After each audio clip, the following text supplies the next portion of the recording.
Hello everyone, आप सभी का स्वागत है आज के इस पॉलिटी लेक्चर में। ये हमारा लेक्चर 9th है। हम लोगों ने अभी तक 8वां लेक्चर कंप्लीट किया है।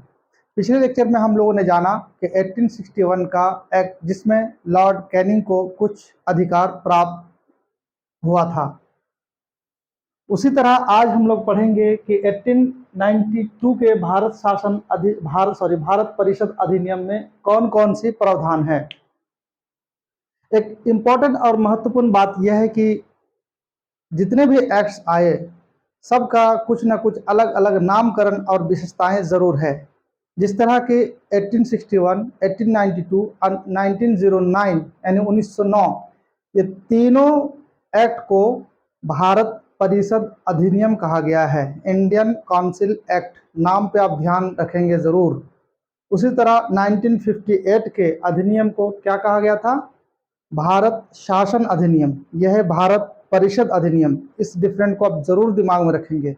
इससे पहले हम लोगों ने पढ़ा था रेगुलेटिंग एक्ट, वह एक अलग नामकरण था। फिर उसके बाद हम लोगों ने पढ़ा था पिट्स इंडिया एक्ट। आप नाम में चेंजिंग देखोगे, एक्ट, राइट।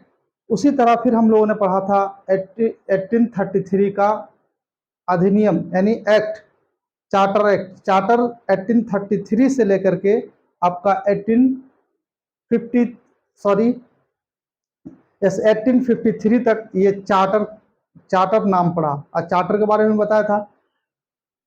तो ये है काउंसिल यानी कि इंडियन काउंसिल एक्ट।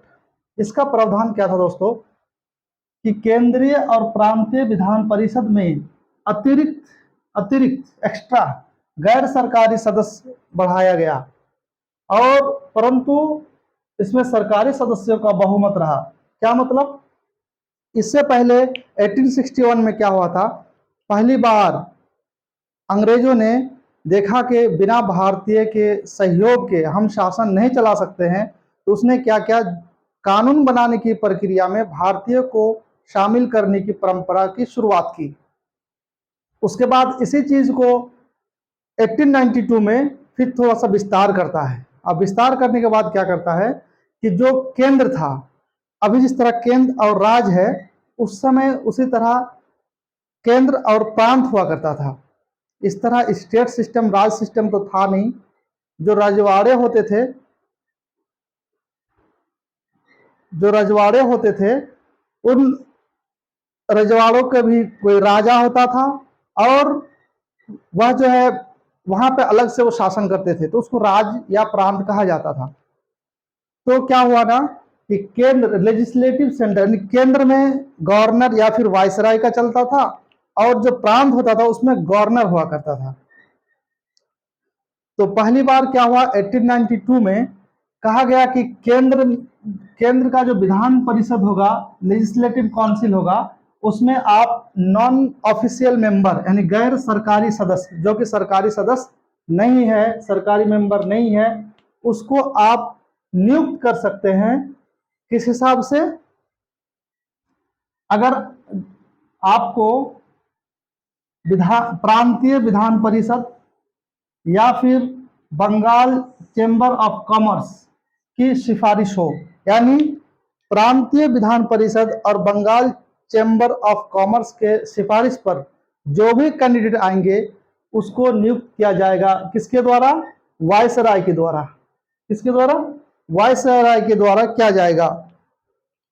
ये वायसराय करेंगे उसकी नियुक्ति। किनके सिफारिश में? प्रांतीय विधान परिषद के सिफारिश पे और बंगाल चेंबर ऑफ कॉमर्स, ये दोनों के सिफारिश में वायसराय कुछ जो है गैर सरकारी सदस्य को नियुक्त करेगा।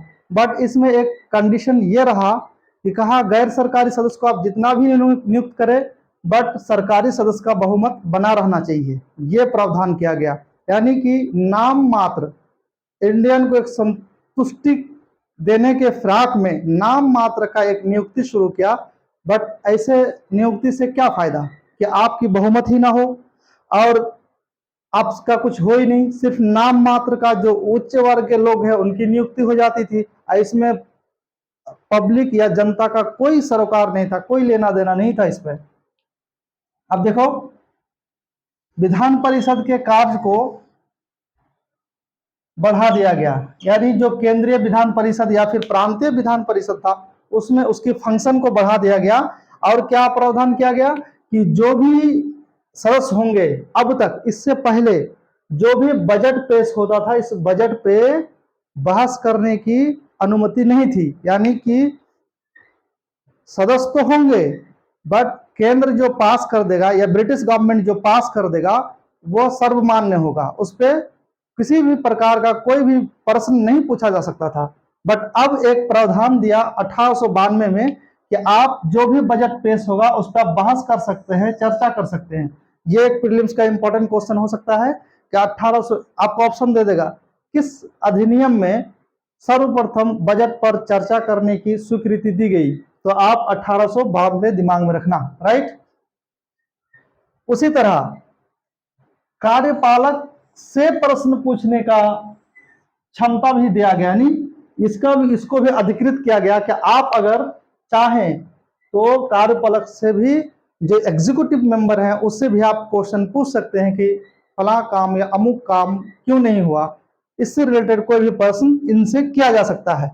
बट जब आप लक्ष्मीकांत का हिंदी वर्जन पढ़ोगे ना तो इसका पलट है, कहेगा कि कार्यपालक के प्रश्नों का उत्तर देना होगा, थोड़ा सा उल्टा है। तो हो सकता है मिस ट्रांसलेशन हो या कुछ भी हो, आप उसको देख लेना है इंग्लिश वर्जन, बट ये कुछ इस तरह होगा, आप सही कर लेना, राइट। तो कार्यपालक से प्रश्न पूछने का भी प्रावधान किया गया। दूसरा क्या,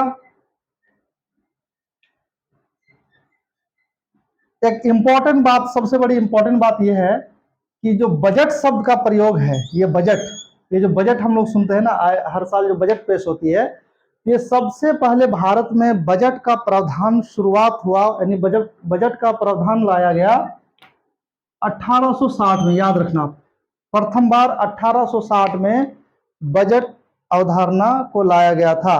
ओके, तो इस तरह हम लोगों ने देखा कि वायसराय जो है सेंट्रल यानी केंद्रीय विधान परिषद में गैर सरकारी सदस्य की नियुक्ति कर सकता है, बंगाल चैम्बर ऑफ कॉमर्स और विधान परिषद के सिफारिश पे।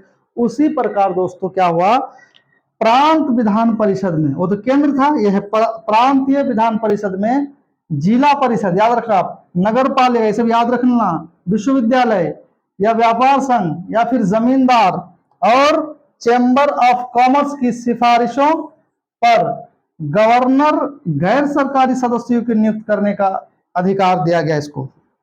मतलब जिस तरह वायसराय केंद्र में गैर सरकारी सदस्य का नियुक्ति प्रांतीय विधान परिषद या फिर बंगाल चैम्बर ऑफ कॉमर्स के सिफारिश पे कर सकता था, उसी तरह प्रांतीय विधान परिषद में गवर्नर जो है नगर पालिका, विश्वविद्यालय, व्यापार संघ, जमींदार और चैम्बर ऑफ कॉमर्स की सिफारिश में गैर सरकारी सदस्य का नियुक्त कर सकता था। इट मीन्स कि इस जगह पे अगर एक चीज ध्यान दिया जाए कि ये एक तरह का चुनाव हुआ, इलेक्शन हुआ, मतलब कि आप अपने मन से उसकी गैर सरकारी सदस्य की नियुक्ति आप अपने मन से नहीं कर रहे हैं, बट इनडायरेक्टली आप क्या कर रहे हैं, इनडायरेक्ट आप इलेक्शन करवा रहे हैं, मतलब चुनाव करवा रहे हैं। किस तरह कि आपको बंगाल चैम्बर ऑफ कॉमर्स या फिर प्रांतीय विधान परिषद, ये लोग क्या कर रहा है, ये लोग सिलेक्शन करके आपको दे रहा है इनडायरेक्टली, तो इसको हम इनडायरेक्ट इलेक्शन कह सकते हैं।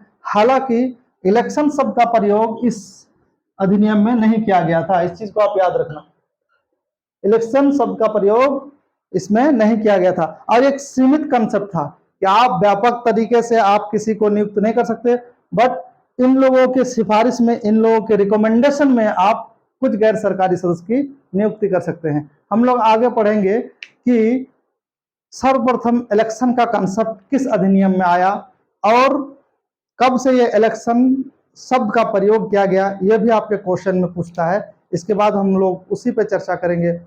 होप कि आप हमारे द्वारा दी गई आज क्लास से आप संतुष्ट होंगे। आप अपने दोस्तों को भी शेयर करें और हमारे चैनल के साथ जुड़े रहिए। थैंक यू, धन्यवाद दोस्तों।